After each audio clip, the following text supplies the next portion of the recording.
yung address. Tama, ito. Dito nakatira yung manluloko. Saan? Sandali. Saan ang boss mo? Saan kayo, ha? Hindi. Boss mo ba si Mr. Reyes? Oo, boss ko si Mr. Reyes. Bakit? Oy, kailangan namin siya makausap. Kailangan namin dyan. Sandali, teka. May appointment ba kayo? Sandali. Huwag ka nang maraming tanong pa.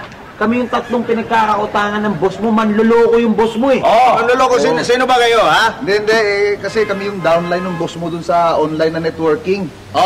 Nakatanggap kami ng voucher, tigi 1 milyon. Pagpunta namin sa bangko, wala namang laman eh. Wala laman eh. May utang sa akin, boss mo, tigi 1 milyon kami, ho. Teka. Bago kayo pumasok. Ano? Okay na? Hindi, sandali. Oy! Guard! Teka! Hoy! Bakit mo kami kinakapkapan, ha? Oo nga, ano?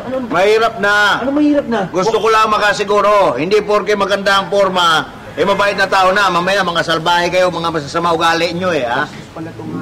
Hindi nga kami. Yung boss mo nga ang manloloko, kaya nga kami nandito eh. Ay! Papasukin mo kami, kung hindi, isusumbong kita sa boss mo.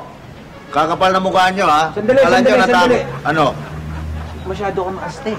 Huwag ka na nga, sino yung supervisor mo? Tawagin mo nga yung supervisor mo. Akala nyo kagampihan kayo ng supervisor ko, ha? Tawagin ko ba yun? Magalit pa sa inyo yun. Tawagin mo. Tawagin ko! Tawagin mo! Kapal na mukha nyo, ha? Sige. Tawagin ko, bisot ko, ha? Yan nga kayo, bingali! Tawagin mo. Luloko yung amo, mayabang pa yung gwardiya. Excuse me, magandang araw ho. Ano ho bang problema? Ikaw ba yung supervisor? Ay, Yung gwardiya nyo dito, bastos eh. Oy! Teka. Teka, ikaw rin yun eh. Oo nga. At hindi, nagpalit ka lang ng damit. Ikaw yung gwardiya kanina. Hindi ho. Si Manalastas ho yata yung sinasabi niyo. Manzano ho ako. Ako yung head ng security dito. Ako ho yung pinaka-boss ni Manalastas. Ano po bang problema? Ganun ba? Aha. May irereklamo sana kami. Ano ho ba yun? Well, maliban dun sa gwardiya yung bastos, yung Oo. boss nyo, manloloko. Ayan oh. Meron kaming hindi ma-encash oh. Tigo 1 million kami manloloko boss mo eh. Kailangan namin ma-encash to. Sandali ho, mga sir, ganito na lang po, no? Bali, ire-report ko po yung si Manalastas kay Mr. Reyes. Tapos kung may reklamo kayo tungkol dun sa pera kanyo na utang niya, gusto nyo, siya na lang mismo kausapin niyo. Sige, kung pwede. Mabuti ho, tawagin ko, palalabasin ko. Sige. Uy, Sige ho. salamat sir ha. Wala problema, Salamat. Serbisyo para sa inyo. Sige po, sandali lang po. Tingnan mo yung supervisor, maayos, mabait. Ayos ka usap eh. Bastos eh.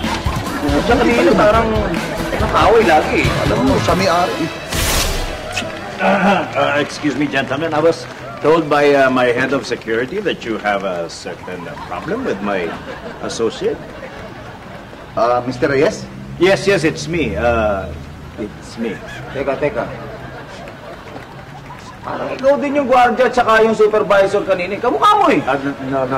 I don't think so. I think baka medyo stressed lang kayo. Hindi ko naman kayo masisisi if you are feeling this way dahil nga siguro sa mga nangyari at dun sa gwardiya. Pero, as you can see, iba naman ang itsura ko, the way I talk is different. Hindi ba napansin? Pansin ko nga.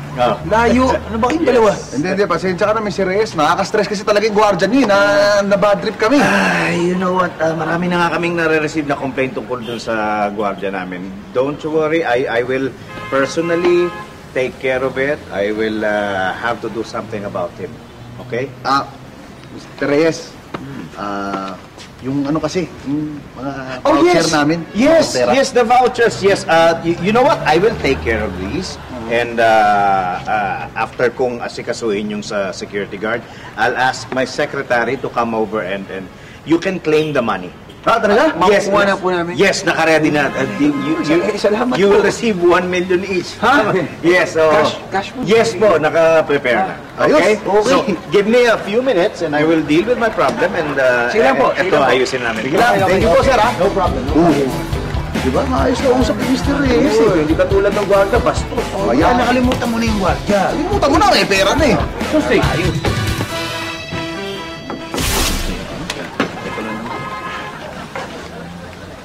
Bera kayo. Kakapal naman ang mukha niyo, wala kayong awa. O bakit? Ayun, pinagalitan ako ni Mr. Reyes, tinanggal ako sa trabaho. Mabuti nga. Tama lang yun sa'yo. Isipin mo yung amo mo na pagkamalan pa naming manluloko. Oo. Dahil sa iyo, akala namin talagang manluloko yung boss mo. Bera kayo, ganyan talaga kayo mayayaman. Akala nyo, bahala kayo. Makakaganti rin ako sa inyo. Tama sa yan, bastos ka kasi. Oo! Uy, yung bag mo! Uy! Ano naman yan?